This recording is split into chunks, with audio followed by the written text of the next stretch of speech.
Hey guys, welcome to Aaron's Review, and this is number video 100 for my channel.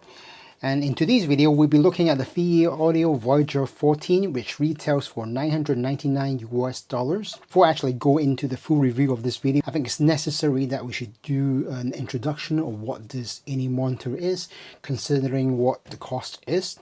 I know that many of you probably think an A&A monitor or a headphone could retail for such a price. To be honest, $999 US is something which is not small, but just to let you know, there are actually any monitors which retails for 3 times that.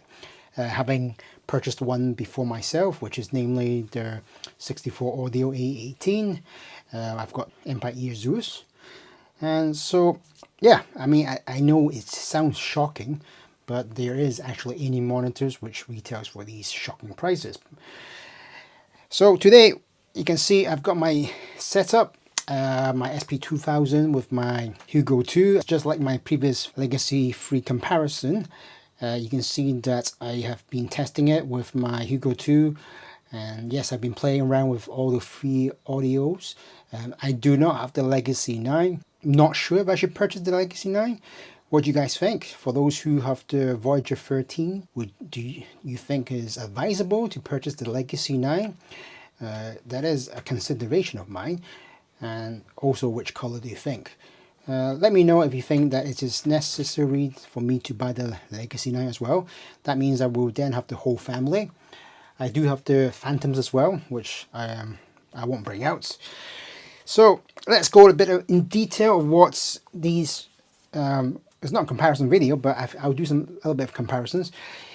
Out of these 3 any monitors, the Legacy 3, the Voyager 3, and also the Voyager 14, which one do you think would contain the biggest any monitor?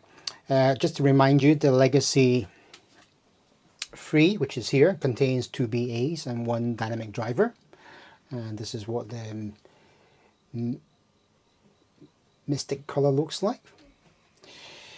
In regards to the next one up, which is at, well, the Legacy was at $129 US. This is now the Voyager 3, which retails for $159 US, and this contains 3 BA drivers. Obviously, the next one up would be the Legacy 9. As I said, do you think I should buy it? Is there a big difference with the Voyager 14? If I got the Voyager 14, should I also buy the Legacy 9? What do you think? I don't know. I'm still thinking about that one. Obviously, just like you guys, it is impossible for me to try it out first before I buy it. So I'm like diving into a pond where I don't know what the sound quality is like.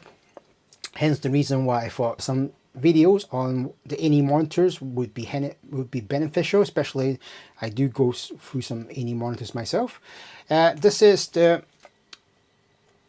Voyager 14. This is my one, and as you can see, the color that I went for was this one. I did get the clear white one, as they sent that to me by mistake, but I was mostly thrilled with this color.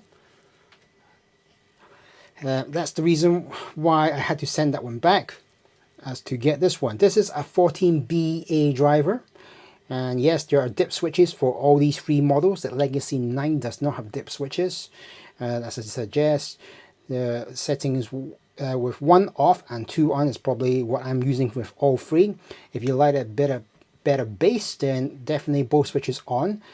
With 1 down and 2 on, that will give you the biggest soundstage that I feel that is coming from it. I was asking the question, which one's biggest out of these any monitors? Well, actually, the Voyager, the Legacy 3, has actually got the biggest any monitor or size, mainly because they have used the biggest driver, which is called the VL22955, which is the biggest driver. They have 2 here, remember. One is to give it deep, impactful, punchy bass, while the second is driving the mids, and then you have a small BA driver, which is here, that gives the treble. And to be honest, this is actually the biggest. You would assume that the Voyager 14, which has 14 BA drivers per side, would be the biggest, but actually it's just not. It is smaller, in between the Legacy 3 and the Voyager 3. Not sure about the Legacy 9. And yeah, what do you think? Nice. So with the Voyager 14, a bit more information needs to be provided. There are actually 14 BA drivers. There are two Noel's SWFK 31736 dual balance armor drivers, which gives the gorgeous instrument overtones and resonance. They channel drivers to make a wide soundstage and a bass mimicking atmosphere of the renowned Beijing Concert Hall. The voice is ethereal and hollowed, smooth without lacking vitality. For the next two BA drivers, we have two high frequency, the two Noel's ED2969 driver, were tuned to maximize the sweetness of the vocals and timbre of instruments, extreme articulate position and imaging. They split the channel of the mid and ultra high frequencies and focus on full treble range that livens instruments and vocals without piercing the ears. Several rounds of testing have been done and adjustments ensure to an engaging yet fully comfortable listening experience. Mid-frequency, two Songyun 28UPA01 dual balance armature drivers were selected and implemented, focusing on projection and warmth. By doubling the driver per unit, they achieved fuller and richer male vocals. They then tested the soundstage and imaging. They wanted the mids and to project into an auditorium. Envision the experiences listening to viola and cello solo recitals at the Beijing Concert Hall, and try to capture the confidence of firmness and warmth of these instruments. There is also two low frequency, two Songyun 38A J007 balance armature drive, which is the newest offering by Songyun. They've tried several models. For bass, they knew they had to pay the extra for it, hence the reason it is the 38AJ00 drivers. The drivers were extremely fast and full of power and sure to make your ears rumble.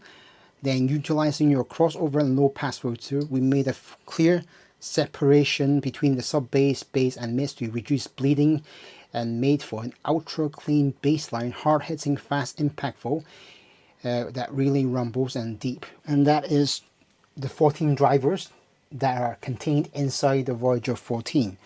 There is also a bit of information about the, it's got 4 bores, as I know, you can see here. The 4 bores on here, and obviously your dip switches. Now, this is the Voyager. So the Voyager 14.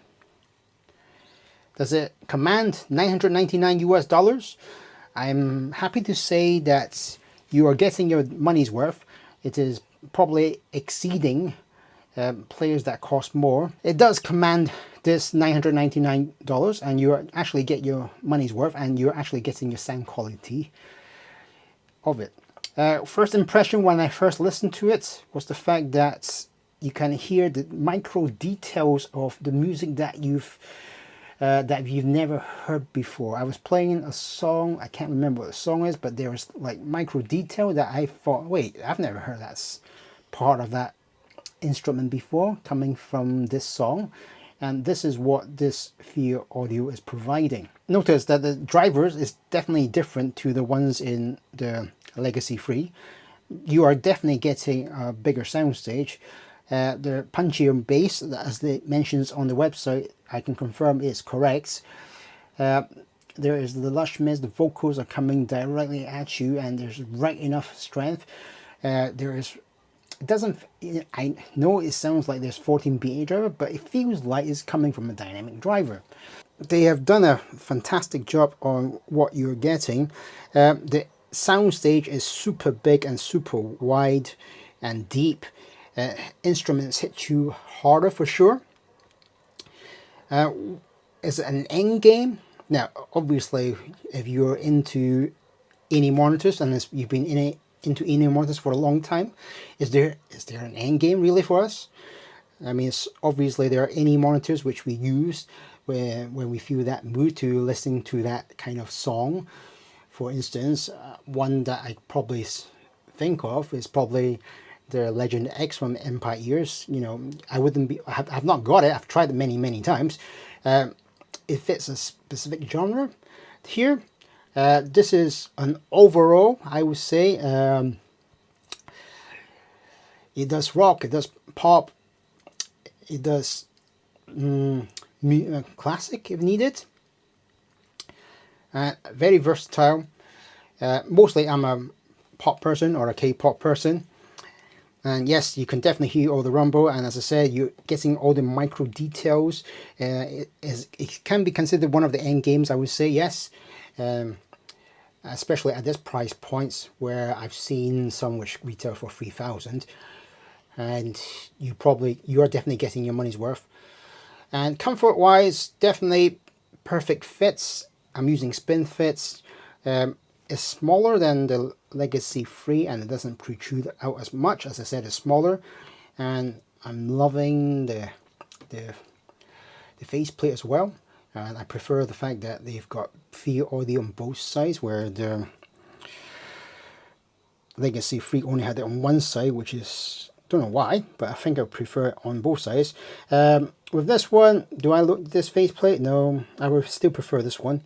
Yeah, so hence the reason why I had to send the white one back, namely because I've seen this one before, as they sent me the sample picture first before I choose this one.